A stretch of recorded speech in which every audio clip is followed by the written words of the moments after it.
Hello, how you doing out there in TV land?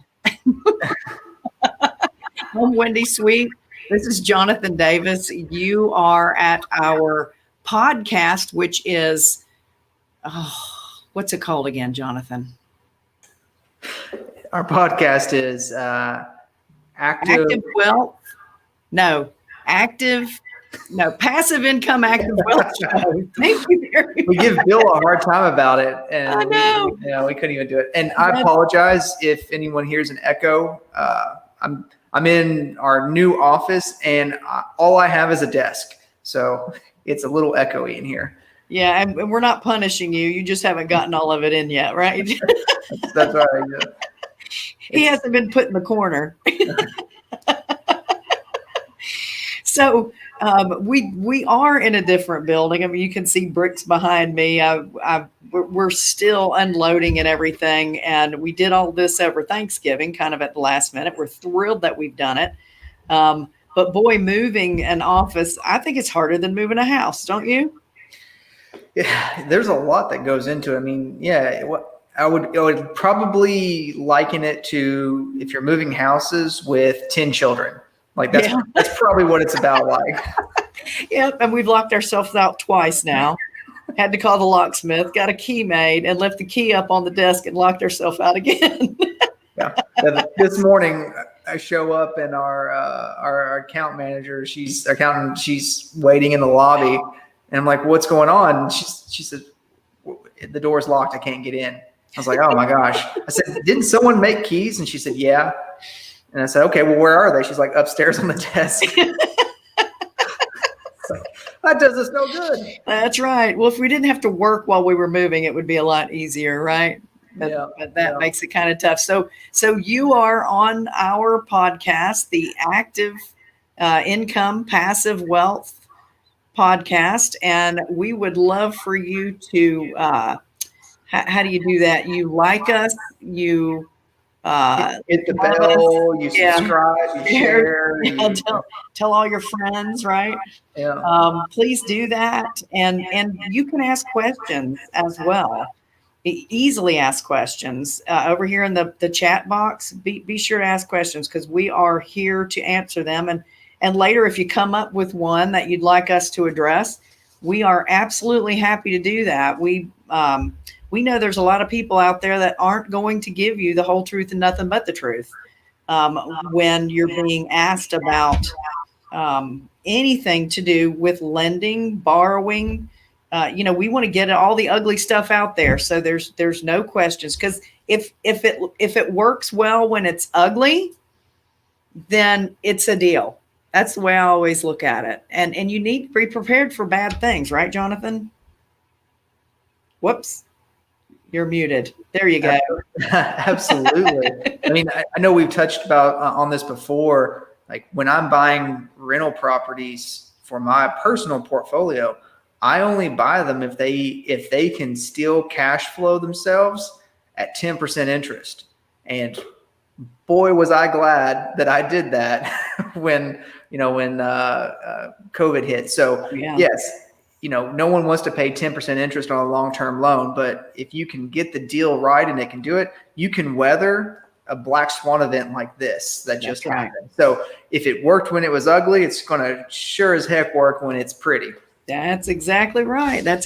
So we don't have any news because that's Bill's gig, and Bill is on an airplane. Like as we speak, he's flying. His arms must be tired. Well, yeah, he's taking one for the team and going to Florida and Texas, right? Poor guy. Yeah, poor guy. Yeah, he's going to Freedom Founders First, which is the mastermind that we've been involved in for maybe 5 years now.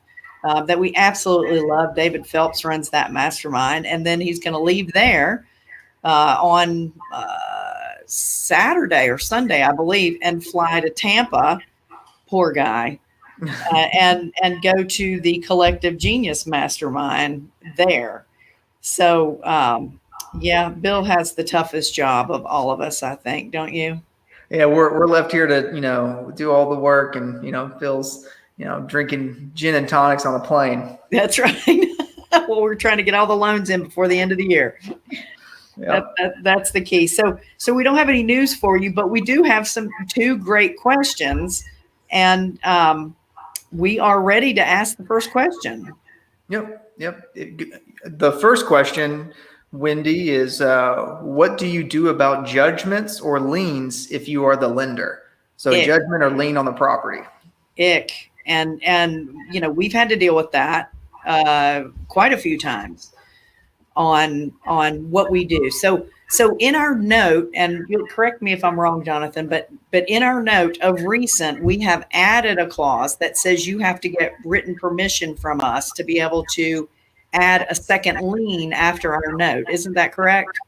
Correct. Yeah, you'll see that in ours, and you'll see that in a lot of other lenders. It's it is a default trigger. Most lenders, if you're paying and it's not a crazy combined loan to value ratio, they won't really do anything just because why would they if you're paying? But it is technically a default. If you don't get the lender's written permission to do so, they could call your note due. That's exactly right. And people do it anyway, though, don't they? They think they're clever. but we know.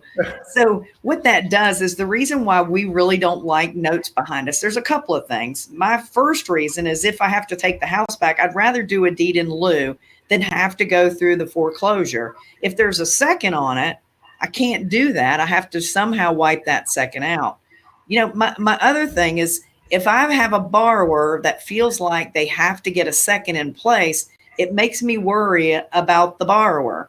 And, what's the problem that they have to be in it deeper than we're willing to lend to begin with? What are some of the issues you have about, and we're just talking about just a second. What are your problems with that? If you go kind of take the, I guess the bank lending model, you really want it to know that if there's a second or a third or whatever it is, because you want an inter-creditor agreement signed. Mm-hmm. Because basically, if you're the first lien holder, you want everyone else to say, yes, we know you are the first one. You get paid before everyone, and you want that in writing, just so everyone's in agreement. And if you don't know about them, then you obviously don't have that in writing, and it can just create. Rarely, but it can create issues down the road with, who gets paid first, who gets paid when, how, all those things. Mm-hmm. Absolutely. The real part of this question, though, is judgments and liens. And what I mean are judgments and liens from the city. Maybe the city's put in out a lien against your property, or a judgment against your property for, they charge you to clean up and cut the grass and knock a house down, those kind of things, or a mechanic lien, where your vendors have not gotten paid for some reason, or maybe they got in an argument with the lead contractor and they felt like they weren't paid what they were supposed to get paid. So they'll put a lien against it. Mm-hmm. When it's a judgment, it could be against the company, which would tag on to every house they own at that point. In that county. Right. In that county. That's a good point. That's a really good point. So talk a little bit about judgments and the best way, how they affect you and the best way to handle them. So, judgments, like Wendy said, they get tagged to the LLC or the, whatever it is, incorporation, and they get recorded at the county level. So when you do that, anything that LLC owns or is a part of in that county gets clouded with that judgment. So you can't sell, you owe $50,000 on a judgment to the city or county, whatever it is, or whoever the contractor is, and on one property, but you have another property that you're getting ready to sell. Well, they recorded it. It's clouding that title now. Now you can't sell it until you pay that $50,000. So, that's the issue. Now, if you only own one property in a county and they file that and all your other properties are in another county, it doesn't affect those unless they file in that other county.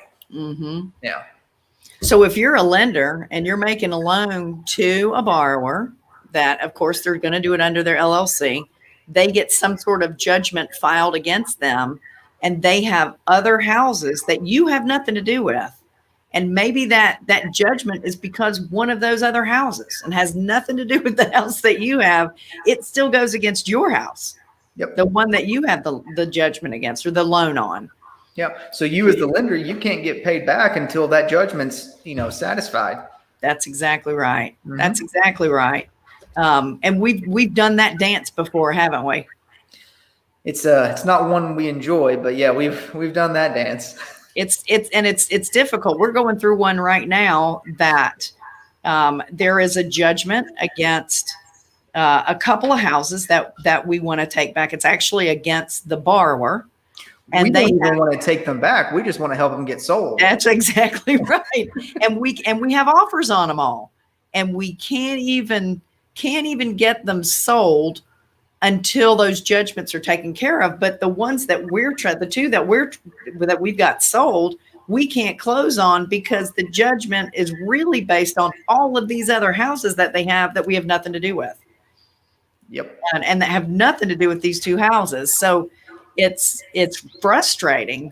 And I mean, currently I'm dealing with the company, a building supply company that put the judgment out there. And the only thing I can do is negotiate a portion of that judgment to be paid out with the sale of that house. And of course, none of the proceeds would go to the borrower. It would go to pay that judgment off. But boy, is it a pain to deal with all of that. And, if the judgments were really, really, really expensive, it could put a real kink in everything you have to do. So how do you wipe them out? Yeah, so you pay them, or that's always file foreclosure. I mean, you can wipe out judgments on properties from material mechanics, stuff like that.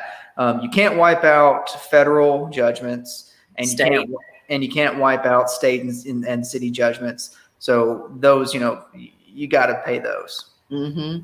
So when you do go through the foreclosure, you actually can wipe out the judgments. But here's what really happens. Once you, the lender, get all of your funds back, and that can be your principal, any unpaid interest, any late fees, any renewal fees, any attorney charges, what it costs to do the foreclosure, any expenses that you put out as a lender. Once you foreclose, that house is going to go to the courthouse steps to sell. If they don't meet your price as the lender on all of the things that you're owed, then it comes back to you, the lender, and you, the lender, can sell it. But any money over and above what you were owed in the first place, it goes to you. But any money over and above has to go to pay these judgments and liens that were in place. I found that out. Now, if it's a city, state, or federal lien, they're first in line, always first in line, and they'll get their money. They'll get their money. I promise you that. Yeah. So it can get kind of hairy. This is why it's so important to be in a loan at or below that 70% mark that we talk about all the time. Yep. These things get filed all the time. And just being completely honest, I mean, I can go file a judgment against your LLC that owns properties right now. Right. And then, it would be, you'd have to have the burden to prove that that it wasn't valid or whatever. And, to be, every state's a little different on what makes a valid judgment. Most of them on the material mechanics, contractor side, they have to file it within 6 months of being on the site and doing work. If they don't file it within that 6 month period of doing the work, then it's not a valid judgment. That's exactly right. Yeah. That's exactly right. Um, and it happens a lot more than you think it does, with mechanics filing liens against properties. And that's why it's really, really important. If you ever do a deed in lieu, always, always, always pull the title first. You don't Yep. know what's going to happen, right? Yeah, never do a deed in lieu and record it without knowing what's laying there on the title. So always get an updated title report, because yeah, you do a deed in lieu, you just inherited all the problems that were there if Yeah. there are any. Yeah. And there could be things coming in even after you do that pull, between the time you do that pull and the time you take it back. There are other things that could come up against that property that would fall on you, the person that took it back.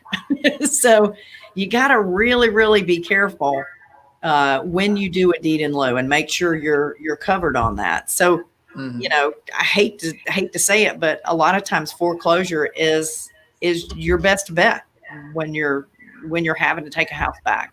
Yeah, when you're a lender, I mean, the most sure way to make sure everything's extinguished is through foreclosure action. Yeah. And it's going to show up on their credit report. It is a matter of public record. So a foreclosure will show up on their credit report, and it'll even show up on the background check. Oh It, yeah. it's Mhm. it's public record, so it's something that will follow them for a very long time. So it's certainly not our first road that we like to take, but when you got to do it, you got to do it, right? Yeah. Yeah. So, I mean, depending on the length of the loan, if you're a lender, I would recommend, down dating, which is just updating title. Every, if you have a 5-year loan, I'd do it every year. If you have a 1-year loan, I would do it probably 3 months or at least a couple months before the maturity date of the loan, just to see what was out there. Yeah. If you want to extend it, you also want to know what's out there, what's on that title as well. Are you going to extend a loan that has a second and a third lien stacked up on it now? Or are you going to, demand payment because you've lost confidence in the borrower? It's just something to do. That's right. And are their taxes paid? Yeah. If you have a loan that lasts longer than your original 6 months, 12 months, whatever that loan amount is, or the loan term is, you need to check and make sure the taxes have been paid, because you won't get notified that they haven't been paid as a lender. You don't get notified. Only the person who owns the house gets notified. And it's easy to check. You can get right online and check to see if the taxes have been paid. That's very, very, very, very simple. So put that on your calendar and make sure you're checking to see if the taxes are not paid, because if they're not, it can certainly add up, especially if you're in a 5-year loan, right? Oh my goodness. Yeah. And the government will foreclose on you or sell it in a tax sale quick. That would not be pretty. All right. So we have a second question, and that question is, what are some red flags that you should be aware of if you want to refinance out of hard money?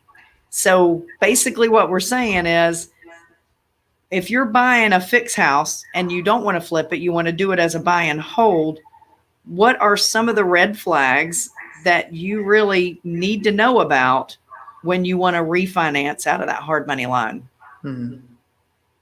Yeah. I mean, there's just on the face of it, there's several that pop out. It's like, one's credit score. Can you actually refi out? If it's I guess before we get into this, hard money or private money, in my opinion, is best used for acquisitions, acquisitions and repositioning. So when you take hard money, you acquire a property and you reposition it. Now you have to exit it. So what is your exit plan? It's going to be sell, refi.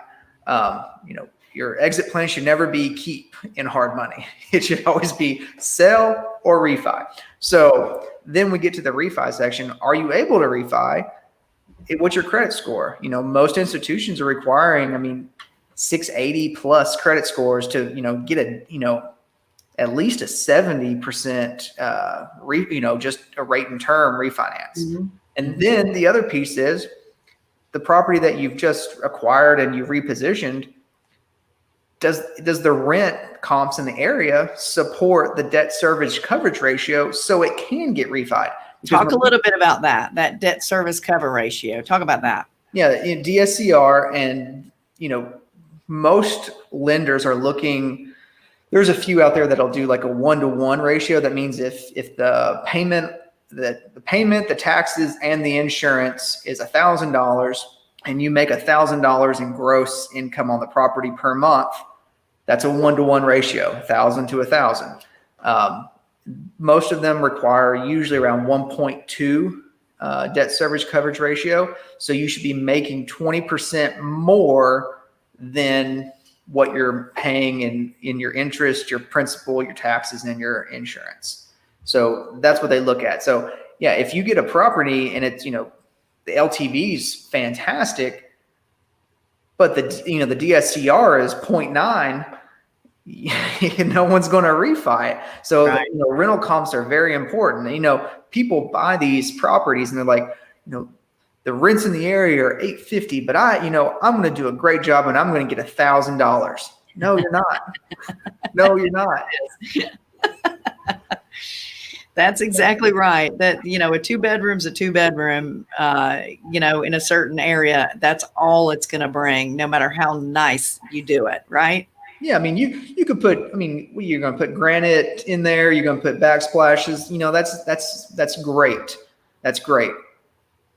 But there's, unless you just know someone who's just going to move in and pay that above market rent, every property manager is going to tell you like, hey, the market rents in this area are $850. We might be able to push it to $895, but you're not going to get $1,000. Yeah. So, they are what they are.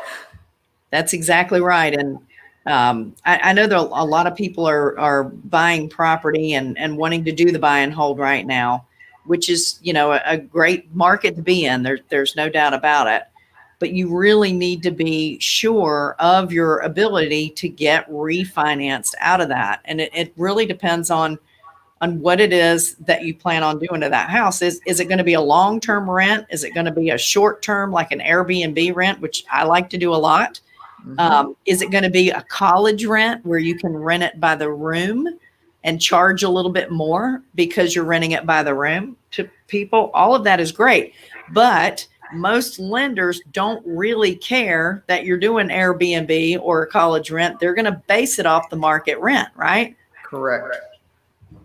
So they really, really care what they're looking at it. If we have to take it back from you, what kind of long-term rent can we get for it until we get rid of it? Yeah, they're not going to Airbnb it. They're going to throw a tenant in there and say, here's a 12-month lease. That's exactly right. That's exactly right. There are other things that can keep a house from refinancing. And it could be, what if it's in a flood zone and you didn't realize it was in a flood zone? A lot of times when you do a fix and flip loan, your lender is not always checking to see if it's in a flood zone. Yep. And if it is in a flood zone, that's really going to knock your rent income, because that flood insurance is going to affect that PITI. That's part of the insurance you're having to add in to see if it meets that, if it meets that criteria on what you're doing. Also, how odd is the house? Is it, is it a triplex in the middle of single families? And if it burns down, it can never be rebuilt as a triplex. No. Like my scenario, I have, two houses on one parcel, and, if each house was parceled up, which they will be soon, but, if they were parceled up, collectively they're worth, probably double than what they are as a duplex comp, because when there's two houses on one parcel, they have to run it as a duplex, and finding comps on duplexes is way more difficult than finding comps on single family homes. That's exactly right. That's exactly right. So they're having to use those comps until you get that separated out. And, you have to check with the city first to make sure you can split those two houses on a parcel, because you're going to have so much road frontage for each house to be able to do that. Yeah, you have to have the correct setbacks. You have to have the correct ingress, egress. You have to have all that. And, you just can't say, hey, I want to split my lot. That's exactly right. That is exactly right. Here's another red flag. How about the borrower's credit score or the money that they have saved in the bank? That So, money that they have saved in the bank. Talk about that. so if they don't have any money saved in the bank, Well, they're going to have, most lenders are wanting to see 6 months, not only for the house that they're redoing, but for the many other houses that you have. They'll want to see it for your primary too. That you yeah, have. it really depends on what lender you're going with. Right. So if you're going with like a credit union or a bank, it's going to be more strictly underwritten. That's where while we like pull background checks and do credit checks. I mean, if as a lender, if their exit is to refinance into a long-term like bank loan or credit union, do they have financial fraud in their background? Do they have a bankruptcy, Mhm. 2 years ago? Do they have a foreclosure that happened just a year ago? What's back there? And as a lender, you need to know those things because those are red flags. If they're like, yeah, I'm going to refinance. Well, Billy Bob, I see that you have 2 foreclosures 6 months ago. You're not going to refinance. That's exactly right. That's exactly right. And they do care about your bank balance, your ability to save money, Mhm. your ability to show that you've got enough money to make the payments that are coming up. They also, in some cases, I've seen them care about whether or not you're going to self-manage or have a property management company. And is it your first deal? They care about that too, don't they? Oh yeah, yeah. We can talk about all the mistakes that we've made. I went to refinance some properties with a credit union, and like a big dummy, I gave them my whole portfolio of properties that I owned, thinking, yeah, they'll refinance me when they see all that I have here. Well, there were several of them that were still in the construction phase or rehab phase, and they weren't income producing. So the bank looked at it and said, yes, we see that this property you want to refinance cash flows well, but we're worried about the other properties that you have that are under rehab right now that aren't producing income. And I was like, why are you worried about those? I'm only refinancing these. And you had loans in place with the rehab money, right? Yep. And so they said, we can't do this loan because your global DSCR is not where we need it to be. So just be aware, sometimes people only, banks only need to see maybe what they just need to see. That's exactly right. I always tell people, only give the information that they're asking for. Don't give them more because it only opens up a new can of worms. Yep. If I had to do it again, I would just give them those 2 properties and say, here it is. Yeah. Yeah. And that's what they would look at. So that's really, really, really important. Now it is a little bit easier to get refinanced if you're using what I like to call a quasi private lender or hard money lender rather than your local bank or credit union. You're going to get the best rates from the local bank or credit union by far. But if you're doing this, these quasi hard money kind of companies, you're going to pay a little more in points, and you're going to pay some pretty serious rates. We've seen them down, in the low 6s, but being in the 7s and 8s is not unusual these days, right? Oh yeah, not at all. We're seeing. I see guys are quoting in the low 5s. I'm not sure I know anyone who's gotten it since March, but yeah, I see them quoting there. That's one of the fun things you get to see as a lender. I see a lot of people quote a lot of low rates. I don't see them close a lot of loans. No. But the guys who are quoting those 6, 7, 8 rates on those, they're closing loans. They sure are. They are closing them. So it's a gamble. You can chase that low rate for that promise that someone's going to do it, and I'm with you. I hope you get it. Yeah. But more often than not, we're seeing them not getting it, and they're coming back with 6, 7% rates, and instead of just going with the guy who does the 7 or 8% rate and getting it done in less than a month, they're going with these other guys chasing these lower rates and getting a very similar rate, and it's wasting 3 or 4 months. That's exactly right. That's exactly right. Another red flag that I see when people are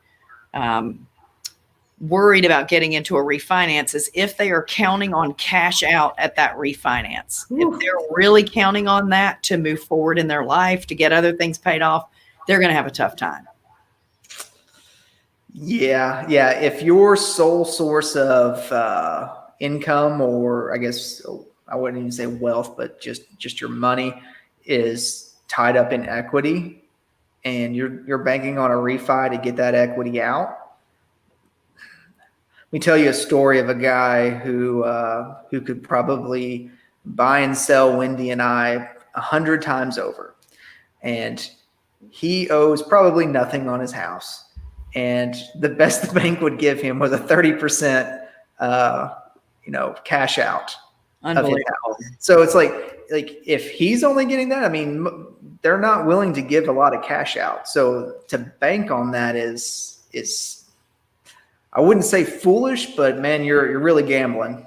That's right. We have people coming to us all the time that have, great spreadsheets. Their P&Ls look good.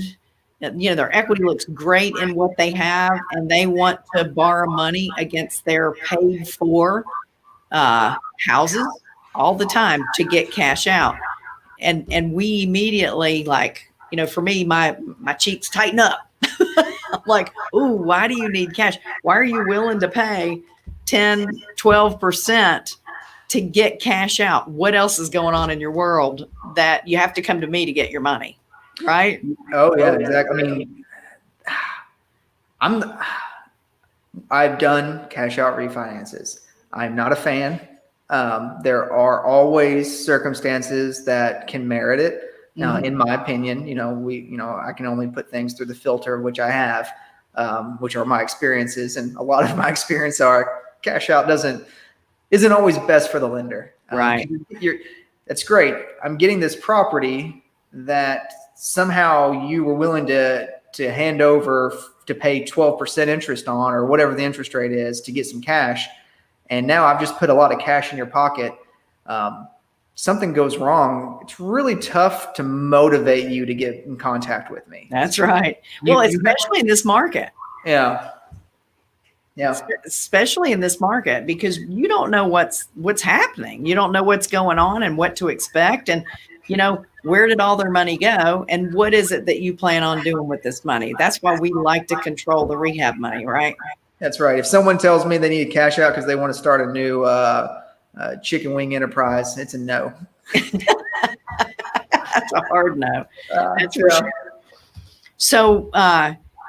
So you have spent a wonderful, a little over 30 minutes with us, hearing about these two ugly questions that we've had to answer, and have had pleasure in answering this for you. Anytime that you have any questions for us about loans, we would absolutely, or lending, we'd absolutely love to answer those questions. They don't all have to be ugly, but we want to definitely answer those questions for you. You can ask those questions anytime, even after the show. Please do remember to like, share, subscribe, and I'm not sure what hit the bell means. Hit the bell. But we would love to hear from you. Tell your friends about what we're doing here. Our goal is to just share. We want to teach. We want to keep you from stepping in the same holes we've stepped in, right? Exactly. And go to our website, carolinahardmoney.com. And if you're an investor, you can click the investor tab, which is you want to invest into our fund, you're accredited, or the borrower tab if you would like to submit an application to get pre-qualified for a loan. That's right. That's right. So thank you so much for spending time with us, folks. Join us next week at the Passive Income Active Wealth Show. We look forward to seeing you again.